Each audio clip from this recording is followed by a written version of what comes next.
Now let's talk about the marketplace. Personal development now to get us ready for the marketplace. Success is something you attract by becoming an attractive person. What would make you an attractive person in the marketplace? So you have the best chance to get the best job, to get the best pay, to have the best opportunity, work with the best people, be welcome at the best tables of learning and enterprise, to sit at the conference table of promise and future. How do you get there? Some things to remember. This first little part I call acceptable and unacceptable behavior. Now, part of our learning affects us in the marketplace. The skills we've developed affects us in the marketplace. You might have had to go to school to work in a certain segment of the marketplace. If you're going to be a doctor, you've got to go to the proper school. If you're going to be a lawyer, you've got to go to the proper school. But there's something else now that affects us all in the marketplace that I want to deal with here, and that's called behavior in the marketplace. Not just your skills, not just your learning, not just what you know, but how you behave. Key phrase, the things that make you obviously a good person, an acceptable person, or unacceptable. First of all of us must study our marketplace as to what might be acceptable or unacceptable. But let's cover some of the obvious, and that'll lead to the rest of the list. I've just got 3 or 4 here to cover, and then you can think about the rest and ponder those. Here's one thing to remember in the marketplace. You must be ultra-conservative in the marketplace. Ultra-conservative in your behavior, because this determines your future. This determines your paycheck. This determines the circles you can get into and the ones you can't get into. I've got some examples here, and you'll see where I'm going. Here's number 1, your language. The language you use in the marketplace has so much to do with your paycheck. Now, in some areas, that may not be totally true, where you could use bad language and tell dirty stories and cuss all day long and it wouldn't make any difference. You know, if you're around people that cuss all day long and tell dirty stories, what difference does it make? Doesn't make any difference. But if you would like to exercise your skill and ability in another segment of the marketplace, here's one thing you might have to correct, or you might have to at least watch carefully, and that's your language in the marketplace. So jot this down. Be ultra-conservative in your language in the marketplace. Otherwise, you may destroy parts of the market that would gladly accept you and your product and your service if your language wasn't so unacceptable. Guy says, well, I'll tell dirty stories and cuss wherever I please, and I'm not saying that's wrong. I'm just saying it'll cost you. In some areas of business in the marketplace, it's going to cost you. Here's a guy that makes $100,000 a year, could make $250,000 easy. The other $150,000 disappears because of his bad language in the marketplace. He's unacceptable in some circles. They won't listen to his story, even though he has something good to share. So you see where I'm going here? Language in the marketplace. Here's what's the safest. Save your jokes for the bar or the pub. Don't put them on the marketplace. Or the inner circle, you know, where all the stories and stuff may be acceptable as you trade stories. But in the marketplace, you've got to be ultra-conservative, shift gears if you have a problem, shift gears, especially in the marketplace, and make sure that it isn't costing you a big share of your marketplace unduly. Because there's no use suffering an extra $100,000, $200,000 a year income simply because you're careless with your language in the marketplace. So of all the places not to be careless, it's in the marketplace concerning your language. So do you see where I'm going here? Okay. Next is habits. You just got to be careful of those. Smoking. Guy walks into an office and says, where's your ashtrays? How come you don't have any ashtrays? Well, ashtrays probably mean what? No ashtrays mean, right? They don't smoke here. Oh, yeah, I forgot. So what I'm saying now, I'm not saying right or wrong to smoke. I'm just saying be careful in the marketplace that you aren't disturbing and wiping out and closing the door on a market you could enjoy simply because you're a bit careless about your habits. Habits. Now, I don't smoke, so I don't have this challenge for me, except a fine cigar after a unique meal. Some places around the world still know how to prepare a gentleman's cigar. It's kind of an interesting experience, mostly for show. Right? As long as you know which end to dip in the brandy, right? But you see where I'm going here now on habits. Habits. Zig Ziglar talked about the man who was late. I'm telling you, there's some circles, if you're late, you're not welcome anymore. You say, well, I've been late all my life. If people don't like that, that's too bad. I'm saying that's okay. You can have that attitude if you want to, but what if it cost you $100,000 a year? Wouldn't you reconsider? That's too much to pay for the luxury of some habit that you could easily correct and maybe enjoy the benefits of a marketplace that's been closed up until now. This is all I'm saying. Take a look at your habits. Take a look at your language. Here's another one. Your dress. Now, sometimes dress changes regionally. In San Francisco on a business day, they wouldn't expect you to look like West Palm Beach. If you dress like West Palm Beach on a business day in San Francisco, they'll treat you casual, right? Not appropriate dress. So part of this is company, part of it is region, part of it is locality, part of it is community. What's acceptable in the marketplace on a conservative basis? What would be acceptable to everyone in San Francisco? To be dressed conservatively. In West Palm Beach, you can have a casual business dress. Perfectly acceptable. The key is to find out so that you don't cost yourself market that you could enjoy. You don't cost yourself customers that you could have. You don't cost yourself people that would gladly join and be part of it except for these difficulties. I had to learn some of this stuff. All of us have to learn the social graces and what's acceptable. The white socks don't go with the black tuxedo. Some things you just have to learn. What if a guy called on farmers in his tuxedo? See, the word would spread. You should see this clown. So now that's the severe side, but here's what I'm asking you. Check your dress, check your clothes, check your attitude, check your behavior, check your language, check your habits, especially in the marketplace where you get paid.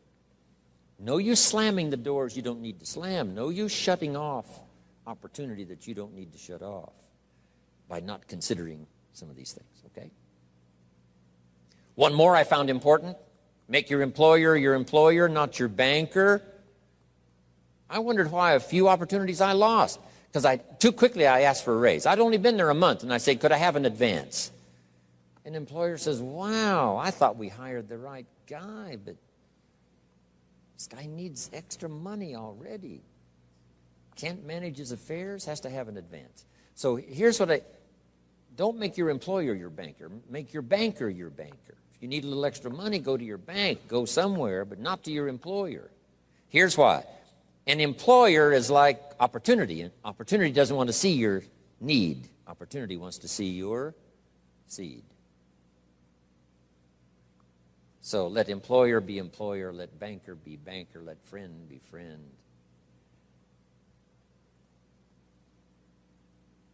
I found it was a bit unwise to make a friend a banker or a relative a banker. Do you know why you go to a minister to discuss certain things? So that he won't disclose it to the marketplace. And you go to your doctor to disclose it so he won't disclose how weak and sickly you might be. So you don't bring your sickness to the marketplace and talk about it. You talk that over with your doctor. Talk over your maladies and your problems to your doctor. So jot this down. It's called show your seed and hide your need. In the marketplace especially. Show your seed, show your willingness, show your desire, show your hard work, show your work ethic, show your arrive early, stay late attitude. Show that, but not your need. The marketplace is not interested in your need. Next is code of conduct. It's not a bad idea to take a piece of paper someday and just jot down what is your code of conduct. What do you expect from yourself? Some things you will do, some things you will not do. Jot this phrase down. What I want to be known for. Here's what I want to be known for. And that's not a bad list to make. As we're building our reputation day by day, week by week, month by month, and one opportunity leads to the next, depending on what we're known for. These are some of the things that may not appear in your resume. You know, you've been to school and you learned these skills and you work for this company and you were there 9 years and so on. In addition to that now, what's really important, especially for your own psyche, is to make a list of what you would like to be known for. I wanted to be known for always doing my best. I never wanted anyone to be disappointed, at least in my presentation. They might be disappointed with my ideas because they thought I was wrong. They might be disappointed with my position because they thought it wasn't right.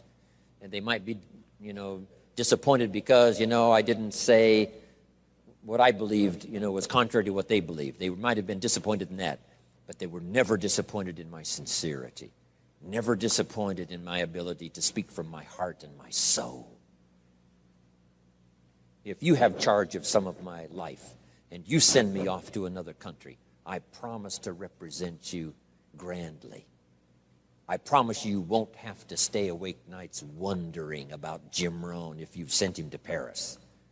I want you to be able to say, forget about Paris, Jim Rohn is there. He'll take care of it in the best style. He won't show up late and he won't show up drunk.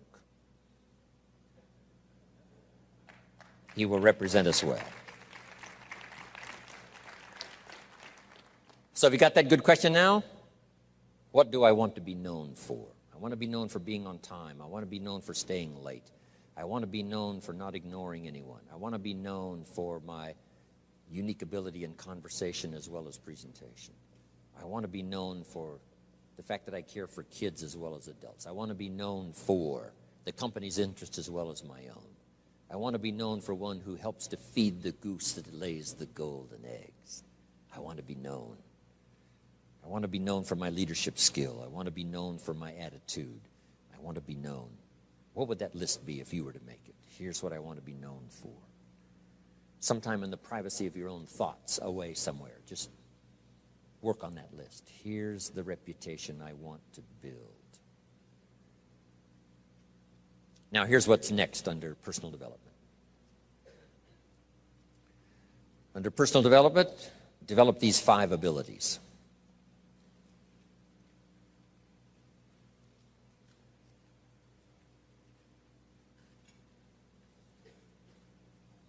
First of all is the ability to absorb. One of the big challenges for being here now, especially for 3 full days, some of you, it's going to be a challenge to try to get it all. But I'm asking you to do that. In another seminar I do, here's a little phrase I have. For the future, pay attention. See if you can't get everything. Every word possible, every idea possible. It's easy to let your mind wander, right, and not really concentrate and dig in and make these days extraordinarily valuable for you. Absorb the atmosphere. Absorb the drama of the occasion. Absorb the spirit of the occasion. Absorb the reasons for coming here and then the reasons for going back home and making a difference. Absorb the variety of voices you're going to hear this weekend. And absorb the provocative ideas as well as the ones that you agree with. Absorb all of that. Take it all in. By listening intently, taking good notes, talking with each other. Here's one more. Absorb the drama of each other. You're going to have a chance to meet some excellent people here. Okay? Losers don't pay this kind of money to come to seminars. The reason why the price tag is substantial is because when you get here, you'll have an excellent chance of meeting some pretty good folks. Even if they borrowed the money to get here. At least they knew how to do that. Whatever it takes. So don't go away without meeting some people. Here's the next part. Listen to the testimonials. You may pick up some ideas from someone's testimonial that'll be just as valuable as what I share from this podium. And sometimes a word spoken in private from someone's unique testimonial is so powerful. It's just as powerful as all the words given by the presenter. So take that all home. Key, absorb the chance for a new beginning.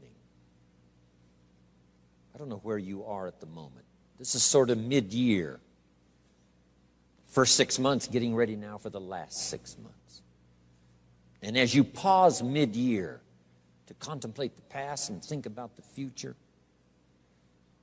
as you ponder for a while ideas that you've already heard, anticipating that you're going to hear some more, how could that create for you a new beginning? There's so many ways to create a new beginning if you just think about it. Or think about the automatic ways of creating a new beginning. Here's a pretty good list. At the beginning of the day, this is a brand new day. I love to get up early now. I used to stay up so late. I got up late. I used to say if the good Lord wanted you to see the sunrise, he'd have made it later in the morning. But now I don't do that anymore. I try to get to bed as early as I can. Sometimes it's not easy, especially when you travel and with jet lag and all the rest, around the world. But I try to get up now early in the morning.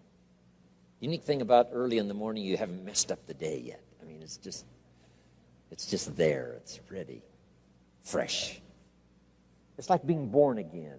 A new day is like being born again. A chance for a new day, a new life. You've never lived this day before. Only in your mind developing plans, but you've never actually walked into this day before. Now you have a chance to watch the sun come up and then stride into this new day. Call yourself a new person, whatever that little trick you have to learn. This is a new day for me. This is a new life for me. Next, at the beginning of the week, that seventh day, I think, has more than one purpose, the seventh day. So just make the note. How to best use the seventh day. It says what? 6 days of labor, working miracles, turning thoughts and faith into reality. Then after 6 days of miracle working, turning ideas into reality, now it says, take the seventh day. And yes, the seventh day could be for spirituality. Yes, the seventh day is to contemplate God. Yes, the seventh day could be called for worship. Yes, the seventh day is to take some time off. Yes, the seventh day is to be with your family. Yes, the seventh day is change of pace. But here's a good idea for the seventh day. To go back over the last 6 and get ready for the next 6.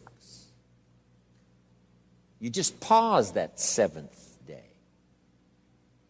Because I have another little piece on that in this list of 5. And maybe now mid-year, having come here for this weekend, mid-year, you can think of ways to gather up what's happened to you since the first of the year till now. The drama, the disappointments, the highs and the lows and the mixture and the stock market and whatever's happened to you, these 6 months, and say, I'm going to go home and create a new beginning. I'm not going to be the same again after this weekend. You can conclude that, and I promise you, the days can be so extraordinary, you won't be able to believe it. So absorb everything. Take it all in. Don't miss anything. The sound, the music, the sights, the atmosphere. My friend Bill Bailey has this extraordinary gift. He doesn't miss anything. Better for him to go to Acapulco, come back and tell you about it, than it is to go yourself. And the reason is, if he goes, he won't miss anything.